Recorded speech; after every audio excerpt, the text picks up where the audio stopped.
Bienvenue sur la vidéo de la nouvelle lune du 14 décembre 2020 qui a lieu à 17h18 pour la France. Alors cette nouvelle lune se passe dans le signe du Sagittaire que vous pouvez voir ici et elle a quelque chose de particulier, c'est que ça sera en même temps une éclipse solaire. C'est-à-dire que la lune va occulter le soleil. Donc l'inconscient va occulter la conscience. Voilà. Donc quelque chose de particulier aussi, c'est qu'on a Mercure en conjonction et on a en plus les nœuds de la Lune dans l'axe de cette nouvelle Lune en plus. Donc une nouvelle Lune particulière qui est dans le secteur 6 pour la France. Voilà. Et donc qui a un aspect avec la vie professionnelle, socio-professionnelle ici dans ce secteur-là. Donc dans le Sagittaire, on l'a vu déjà pour la pleine lune précédente, on est dans le signe qui a un rapport avec tout ce qui est de l'exploration de ce qui est ailleurs, de ce qui est plus grand, de ce qui est au-delà des apparences simples comme le signe en face du Gémeaux. Donc ici on est sur une recherche de quelque chose de plus grand. C'est pour ça que ça a un rapport aussi avec l'ailleurs, le voyage, tout ce qui est au-delà au niveau de l'espace et du temps. Et en même temps c'est en rapport avec la philosophie, la religion, tout ça. Donc ici en rapport avec tout cela, on a aussi tout ce qui est en rapport avec la vérité, puisque la philosophie c'est une recherche de la vérité. Le symbole du Sagittaire, vous voyez que c'est une flèche qui va dans un sens, qui recherche une cible. Donc on donne un sens en fait aux choses avec le Sagittaire. C'est un signe qui est un signe de feu, donc dans l'énergie et l'activité, le dynamisme et l'enthousiasme. Et enfin c'est un signe mutable, c'est-à-dire que c'est un signe de fin de saison. Et donc après le Sagittaire, on passe à l'hiver avec le Capricorne, quand le soleil rentrera en Capricorne, c'est-à-dire fin décembre. Donc pour l'instant, on est toujours dans ce signe mutable. On va être, vous allez voir qu'on va être dans l'autre signe mutable en face, on a le nœud nord. Dans le signe mutable en carré, c'est-à-dire en aspect de tension de 90 degrés, on a les poissons dans lequel se trouve Neptune. Et en face, on a la Vierge. Donc les personnes qui vont être plus particulièrement marquées par cette nouvelle lune vont être de ces quatre signes-là, principalement Sagittaire, Gémeaux, Vierge, Poisson. Donc si dans votre thème vous avez des planètes ou des éléments qui sont en toute fin de ces signes, c'est vous qui allez être le plus marqué par cette nouvelle lune d'une façon ou d'une autre. Notamment du fait qu'ici on a les nœuds de la lune, donc il y a quand même une composante karmique et une composante d'évolution spirituelle. Donc quand même quelque chose d'assez important. Voilà. Alors on va attaquer tout de suite avec les aspects principaux. Donc l'aspect principal qu'on va trouver, c'est cet aspect de carré.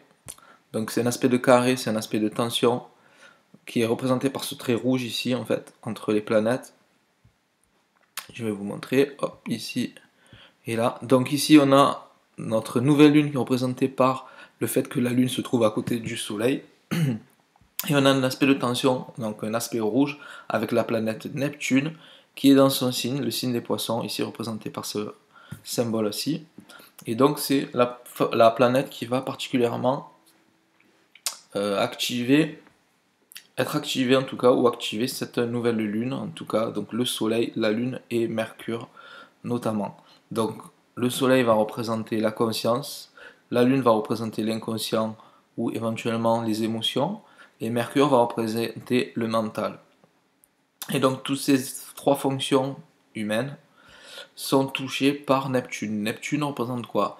Neptune déjà c'est avant c'était la toute dernière planète du système solaire avant que l'on découvre Pluton. Et finalement elle a retrouvé son statut de dernière planète puisque Pluton a été enlevé par les astronomes de la dénomination de planète, même si nous en tant qu'astrologues nous les gardons. Donc Neptune finalement c'est quoi? C'est la toute dernière planète, ça représente quoi? Donc ça représente vraiment ce qui est à la toute fin, fin de, de la Voie lactée quoi en fait. Donc c'est la dernière planète qu'on connaît, enfin qu'on connaît. Enfin, voilà. Donc c'est une planète qui représente finalement dans la symbolique, dans l'inconscient, tout ce qui est en rapport avec l'infini, avec l'irrationnel. Et donc ici, en fait, quand elle a un aspect rouge comme ça, elle représente simplement tout ce qui est de l'illusion. Donc l'illusion dans tous les sens du terme.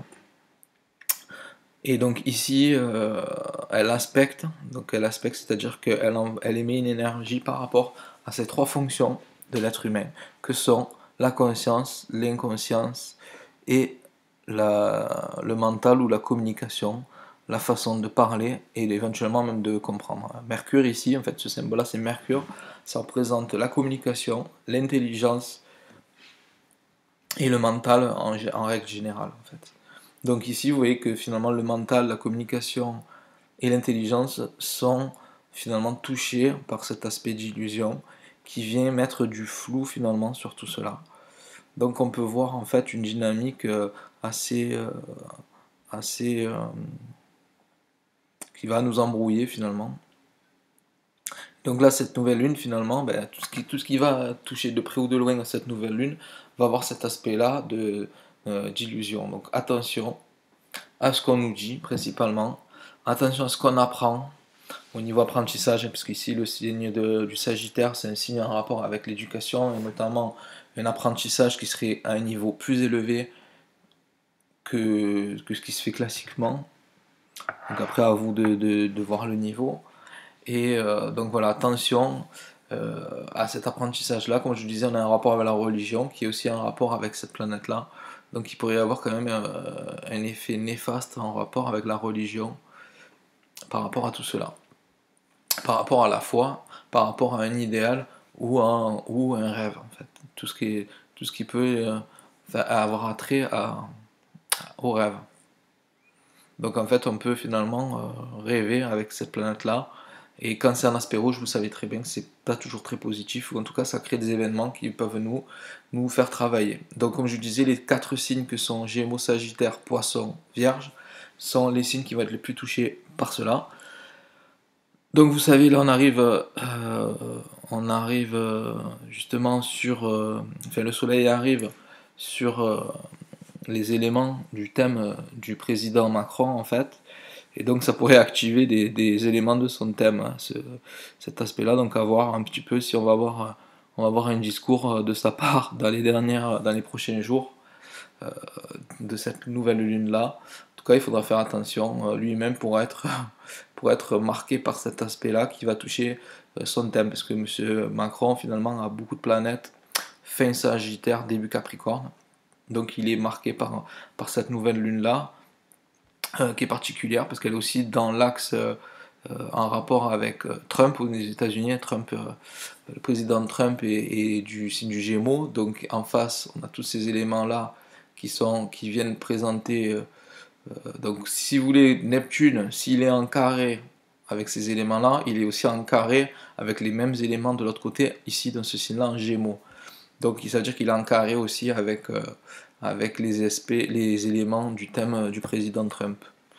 Donc, on pourrait entendre parler de ces deux présidents dans les prochains jours, après cette nouvelle lune, à voir, on en rediscutera à la pleine lune suivante. Voilà, voilà. Donc après, il faut savoir qu'une nouvelle lune, c'est en fait un commencement, en fait. C'est-à-dire que ici, on commence un projet. La lune, en fait, après, elle va avancer et elle va venir en face. Et en face, en fait, on est censé arriver au terme du projet, voir le maximum de la capacité, de la possibilité de ce projet-là. Donc ce que je suis en train de vous dire, peut-être que ça se mettra en place au fur et à mesure et on y aura droit quand la lune arrivera en face. Et donc sûrement pour la prochaine pleine lune qui aura lieu toute fin décembre. Donc bon, ça va coller avec les fêtes. Donc peut-être pas parce que c'est vrai que les gens ont d'autres choses à faire généralement pendant les fêtes que de faire des choses comme ça. Mais bon, après, début janvier, il faudra voir un petit peu, ça devrait un petit peu remuer, je pense, au niveau des présidences en France et aux États-Unis. On en reparlera à ce moment voulu. Voilà, voilà. Alors ensuite, qu'est-ce qu'on a comme aspect? Je vais vous les activer ici. Les aspects rouges, on en a parlé, c'est ces aspects-là, d'illusion. Alors attention pour les signes que j'ai parlé. Ensuite, on va voir. Voilà, on a un aspect qui est en train d'arriver. Hein, je ne vais pas encore vous en parler. Si je peux, je peux. On a finalement Uranus ici en Taureau depuis un certain moment, qui est reculé, qui est rétrograde. Donc c'est-à-dire qu'il revient en arrière. Dans le sens, normalement le sens classique c'est ça, et en fait quand la planète est rétrograde, c'est-à-dire qu'il y a un trait dessous comme vous voyez là en fait, ça veut dire que dans le ciel on dirait que si on la voit tous les soirs, on la voit reculer. Notamment Uranus on ne pourra pas la voir parce que c'est la première planète qui est invisible à l'œil nu. La dernière planète visible à l'œil nu c'est par contre Saturne, et elle on peut la voir. Elle n'est pas rétrograde, et justement c'est elle par contre qui fait l'aspect avec Uranus. Elle fait un aspect de 90 degrés pareil, donc un aspect de tension, un carré avec Uranus. Il faut savoir que Saturne, c'est la dernière planète visible qui représente tout ce qui est en rapport avec l'ancien. Et Uranus, c'est la première planète invisible, donc la planète juste après. Et elle, inversement, elle représente tout ce qui est nouveau. Donc c'est comme si la nouveauté s'opposait à l'ancien. Donc une tension entre l'ancien et le nouveau. De plus, il faut savoir que Saturne ici est en Capricorne, mais que cet aspect va être encore plus puissant le moment où Saturne va rentrer, c'est dans quelques jours après cette nouvelle lune-là, en Verseau. Quand elle arrivera en Verseau, à ce moment-là, elle sera dans le signe qui est maîtrisé, ce qu'on appelle par Uranus. C'est-à-dire que chaque planète est maître ou maîtresse d'un signe, et notamment Uranus est la planète maîtresse du signe du Verseau qui est ici, dans lequel va arriver Saturne. Donc c'est comme si la planète de la nouveauté, représentée par cette énergie Verseau de la nouveauté, va voir arriver chez elle tout un amas d'énergie de l'ancien monde, on peut dire, en fait. Et donc ça peut créer des événements particuliers, comme je pourrais vous le décrire un petit peu plus tard quand cette planète sera arrivée dans le Verseau. Là, tout ce que je vais pouvoir vous dire, c'est que voilà, donc on entre dans cet aspect-là. Donc on va pouvoir commencer à voir des événements qui sont en rapport avec ces planètes. On est sur des planètes qui ne sont pas des planètes personnelles, donc ça va être plutôt des événements qui vont fonctionner sur la société en général. Et donc il pourrait y avoir des tensions entre le nouveau monde et l'ancien monde. Donc on peut le voir au niveau de la technologie, on va pouvoir le voir au niveau de l'environnement, puisque Uranus est dans le signe des taureaux qui est en rapport avec ça. Elle est aussi dans le signe du taureau qui est en rapport avec la nature, mais aussi avec tout ce qui est matériel, donc éventuellement du financier. Donc il pourrait y avoir toutes les valeurs technologiques au niveau financier, les entreprises qui sont dans le technologique pourraient voir à arriver un petit peu un frein en fait avec Saturne, puisque Saturne c'est souvent un frein quand il est en aspect rouge comme ça. Donc il pourrait y avoir un frein à la technologie, ou en tout cas à l'avancée que certains espèrent technologiquement. Donc à voir. Bon, on en reparlera un petit peu dans les prochaines vidéos. Vous verrez quand Saturne arrivera dans le Verseau avec Jupiter dans quelques jours en fin décembre. Ensuite on a des aspects positifs. On a un aspect positif avec Mars par contre cette fois par rapport à la nouvelle lune, à cette éclipse d'ailleurs. Donc ici l'activité représentée par Mars, la force d'action qui est en bélier ici, elle est en aspect rouge avec ces énergies là qu'on a vu déjà depuis pas mal de vidéos.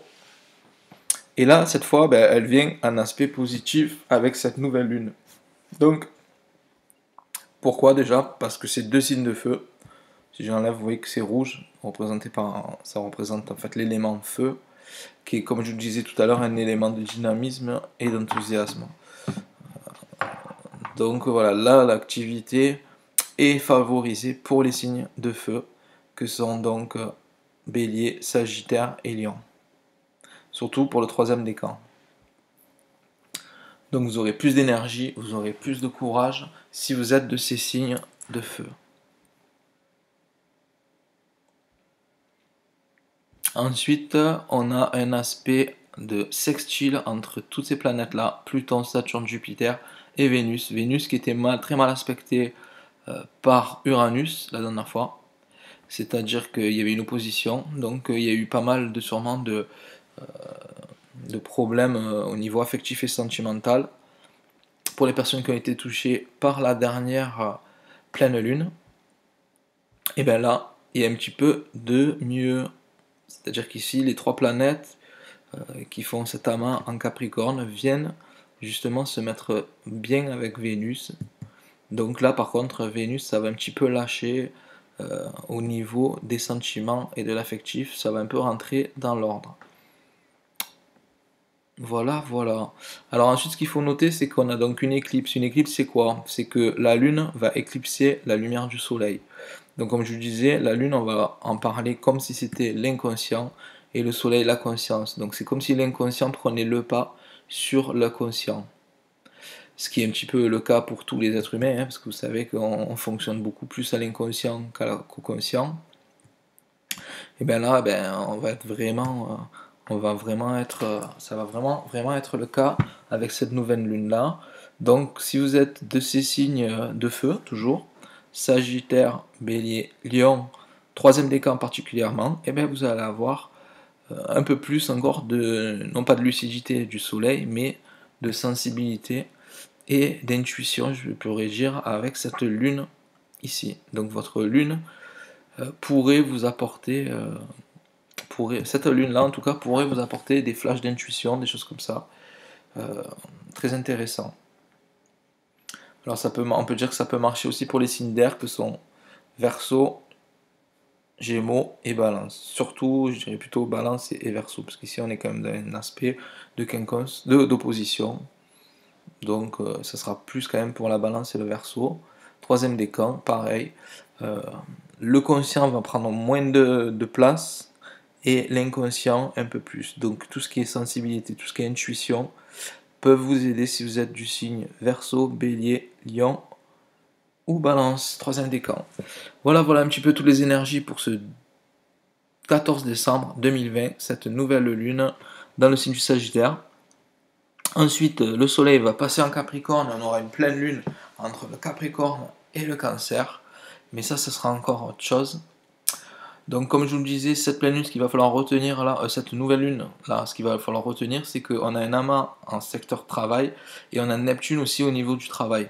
Donc il va y avoir quand même le secteur du travail ici qui est vraiment très présent pour cette éclipse du 14 décembre. Donc là je parle bien sûr pour la France, puisque c'est des maisons qui sont calculées ici, des secteurs qui sont calculés pour chaque endroit précis. Donc ici c'est pour la France. Les deux secteurs en rapport avec le travail vont être activés, comme je vous le disais, par un aspect rouge, donc un aspect de tension et un aspect d'illusion. Donc attention les illusions.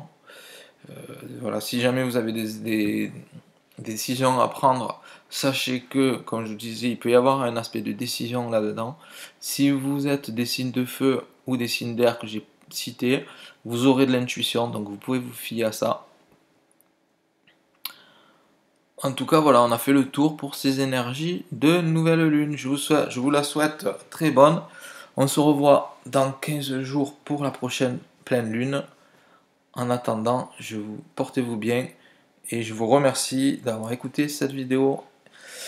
Si ce n'est pas fait, vous pouvez vous abonner pour ne pas manquer la prochaine qui aura lieu dans 15 jours avec la pleine lune. Merci pour les pouces, merci pour me suivre. Si vous avez des questions, les commentaires. Si vous avez besoin de moi, vous avez mon mail toujours dans la barre d'infos en dessous. Voilà, un grand merci à tout le monde pour votre écoute et à très bientôt. Au revoir.